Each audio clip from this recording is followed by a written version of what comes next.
Now we move on to the keynote panel, where the focus of our discussion would be, on analyzing the Indian two-wheeler industry and how it fared last year, and how will it, how are the challenges and opportunities going to be for the next few years. To shed more light on what is the path ahead, I would invite the panelists on the industry leaders on stage. So just to introduce, we have Mr. Vinkesh Gulati, who's the president of FADA, Mr. Aniruddha Haldar, who's senior VP marketing at TVS Motor Company, Mr. Parthanil Ghosh, who's president motor business at HDFC Ergo, Mr. Bipul Chandra, managing director Ducati India, Mr. Srinivas Kanteti, who's co-founder and MD Bike Bazaar, Mr. Jitendra Sharma, founder and MD Okinawa Autotech, and finally, we have a moderator for the keynote session, Mr. Kaushik Madhavan, Vice President Mobility, Frost & Sullivan. Kaushik, over to you. Thank you very much, Rohit. Am I audible? Yeah. Yes. Excellent. Thank you very much. We've had some very, very interesting perspectives from Diego in his opening speech. So very clearly, the automotive, let's say the two-wheeler industry has seen some very, very exciting times, right? Over the past, let's say 12 to 24 months. Obviously, we all saw and we experienced what happened, let's say beginning of 2020, and the effects of that continued into 2021 as well. But a lot of people expected, the festive season, the recently concluded festive season, to be a bit of a boost to the automotive industry, both from the two-wheeler perspective and also from the passenger vehicle perspective. I think it was a bit of a mixed bag. I mean, there were areas where, the market performed as per expectations, but definitely certain areas where the market did not. And looking at the two-wheeler space, this has been a very, very exciting space. Now, not only have we had the round of electrification that we have seen, with a lot of OEMs opening up and bringing in their electric two-wheeler models. And on the other hand, we have also seen a lot of investments on the infrastructure side of things as well, right? When we talk about electrification, when we talk about investments in charging infrastructure, public charging infrastructure. So I think the next, 6 to 12 months are going to be very, very dynamic from the two-wheeler perspective. And, for multiple reasons. One, we will see a lot more electric two-wheelers being introduced in the market. Safety, in fact, great presentation, from Mr. Putan from Autoliv on the safety aspect when it comes to two-wheelers. Typically, unfortunately, I would say safety for two-wheelers has often been an ignored aspect when it comes to India, right? And that needs to change. It's a mindset that we need to change. So we need to start emphasizing a little more on safety technologies. We have seen the emergence of ABS, becoming standard. We have seen, smart helmets coming in. We have seen, new safety technologies that can be worn around the neck. In the event of a crash, it forms an inflatable helmet, right? So we are seeing a lot of these new technologies coming in. So definitely, something to chew on, and see how we can bring all these excellent points. I'll come back to that in a moment from now. Jitendra, I'm coming to you now. You represent a new age OEM in India, right? We have met and interacted quite a couple of times in different conferences and so on. Now we have seen the transition of, let's say, electric two-wheelers, let's say a few years ago, which were primarily done by fly-by-night operators, right? Chinese OEMs who used to come operate for a few months, go away after completely vanish from the scene. And that's changed, right? So today we've got, the likes of, yourself, Okinawa, Aethers, 22 Motors, making electric two-wheelers mainstream, right? Competing with the ICE engine two-wheeler. So where do you see the growth opportunities in India? Your opening comments, and we can take this discussion forward as well. Okay, good morning. First of all, good morning, everyone. And thanks, Mr. Kaushik. And I'll just tell you about the opening comments. Like if you see, the overall disruption is already happened in the electrification of two-wheeler. If you see the overall growth of the two-wheeler industry, I think if I see the data of last 5-6 years, 2015, till 2000 last year. So there is a year growth was there. Yeah. So starting from 16 million, it reached to around 21 million in 2019 somewhere. But if you see last 2 years, the growth has goes down.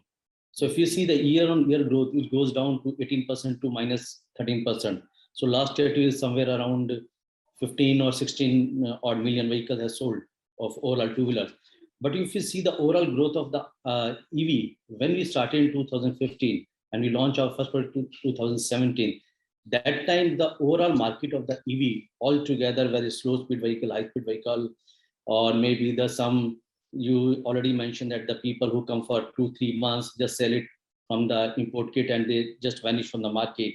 The overall market that time was around 40,000 or 50,000 a year. But now if you see the end of this year, this market is going to around 0.5 million. So if you see year-on-year growth, this is a very drastic change where the perception of the people towards buying the electric vehicle is more. It's not only about the push. There is a very reasons behind that. One is the push from the government, awareness about the electric vehicle. Third is the economics of the vehicles, the viability for that. Whether it's the central incentive by the government, state incentive, or maybe the ownership cost goes down. There's a lots of other parameters, whether it's the retail financing by the lots of the banks, fintech companies, or other things also going to happen today. So this makes the people more viable. They understand the end of the day, electric vehicle is more economical for them. And now the product which is available in the market, they are as good as the ICE engine if compared with the commuting purpose. If you see, we talk about Okinawa, we always call it as a family product, family vehicle. As Mr. Gulati has already mentioned that in India, the emotional buying is a very important part of cruiser dealership. And if you see the overall market, our two-wheeler segment is mainly purchased by the lower middle class and the middle class, mainly, maybe 80-90%. So if you see that market, that is the choice of the family. When you buy any scooter or the two-wheeler, they always talk in the family which product they have to go for it, whether it's a viability for them, because India people lives in masses. So product should be for the masses. And as Okinawa, we always feel that we have to create the product which call for the masses and made for India and made for India. That is the most important thing. Because if you have the good supply chain in India, good quality control of the product, you will deliver a good product to the customer, and customer have a more and more confidence on the electric vehicles. So there is a lot of, I think maybe in the further discussion, we could talk about the technology, innovation, IoT enabled product, where we have a personalized connected vehicle. So the insurance company can also take a part of bet on that. So there is lots of, I think, new things are coming on this vehicle. This vehicle is become more electronic rather, it become more electronic vehicle rather electric vehicles. Absolutely. So the technology innovation is developing every day. It is changing every day. And if you see in few years, this market is changing in a very rapid pace. Of course, the government is talk about maybe 70-80% 2030. I think it is not that much percentage, but of course, there is a big growth. Everyone will see from the IC conversion to the EV. And it will be the best for not on the terms of economics, but from the social impact also, whether it's the pollution and other things also. The most important thing is the awareness, which is already available in the market, and people understand good company, good product is available, they will go for it. Absolutely. I think, you hit the nail on the head, Jitendra. Whether we are going to hit the government's ambitious target or not, that's secondary, right? But what's important is how the perception has changed in the industry, right, about electric two-wheelers. Like you rightly mentioned, the key driving factors are TCO, right? The cost of operation, and you said it right. It's a family product. In India, it's always a family decision when it comes to automobile ownership and buying. So completely agree when you said that going forward, it is how these brands associate themselves with the customers that is going to drive penetration. Thank you very much. So I'm coming to you. I hope Jitendra is not angry with me for posing these questions. So coming to you now, Jitendra and Vinkesh, I want your perspectives on this.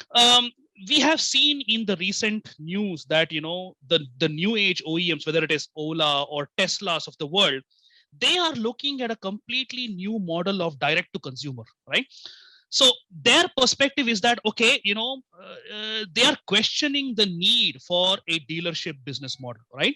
They are questioning, do we need a dealership? Can we take the vehicle direct to the consumer, sell directly to the consumer, service the vehicle at the doorstep of the customer, and so on and so forth? So from your perspectives as an electric two-wheeler OEM, and as Vinkesh, FADA president, how do you see the viability of such a business model? Do you think in an emerging market like India it is going to be relevant, or do you think it is going to coexist with other business models? I want both your perspectives. Jitendra, if you can go first. Sure. So Kaushik, my perspective is that if you see, it's not a white good market. Please understand, it's a Right. safety product.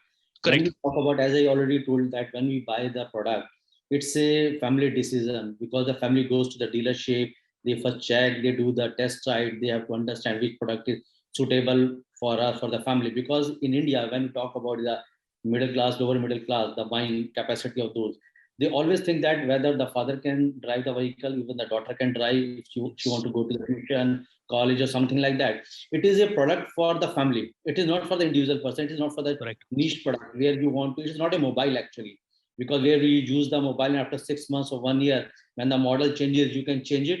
Even my son, it is a vehicle for the years, maybe it is going to be the resell it, then of course the another family or another person will use that vehicle. So in my opinion, like, just to, when we are talking about the millions of vehicle in the Indian market, because the size of the Indian geographic is different, the size of the market is so huge. So we have to,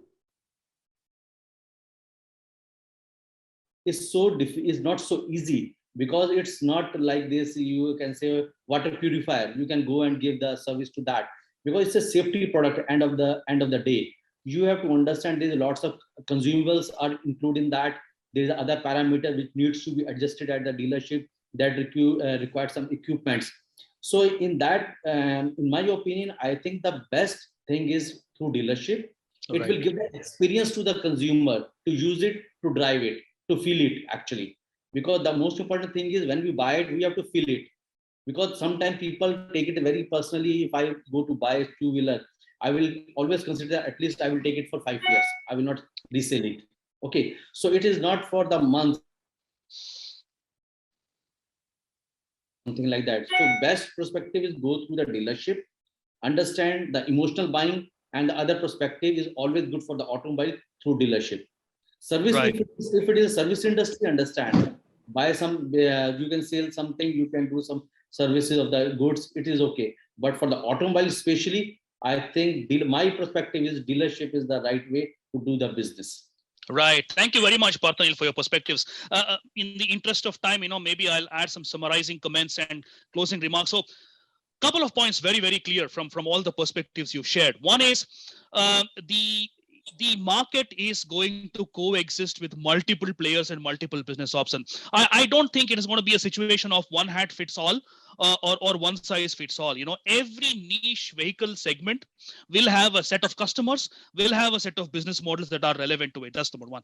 Number two, I think we did not discuss this today, but if you look at the auto PLI scheme, although on the one hand it has raised more questions than it has answered, the positive aspect is that hopefully it will set the ball rolling for a lot more localization when it comes to electric two-wheelers, right? When it's a motors, batteries, controllers, battery management systems, and so on. So I think that is definitely a positive thing to look forward to.